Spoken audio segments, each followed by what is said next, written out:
Welcome to YOUCANIC. Today here on YOUCANIC we have a 2020 Buick Enclave, and on this Enclave we are going to go over the procedure in which you do to be able to open up your hood so that you can check your fluids and do visual checks on your engine. So to start with, you would need to unlock your door if your door is locked, and then open the door. And then you come right down here where your left foot would be sitting or left knee, and this is the lever you need to pull from the inside. That releases the latch, and then we have the secondary safety latch to be able to open up the hood. So that's what we've done from the cabin. And so from on the outside, now we're around the front of the vehicle, right here above the emblem, right here in the middle.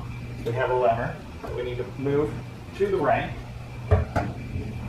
to be able to unlock the secondary safety latch that latches on this little bar up top here. And then be able to raise the hood. This one has gas shocks to hold up the hood, and so it holds up like that. Thanks for watching YOUCANIC, where you can be the mechanic.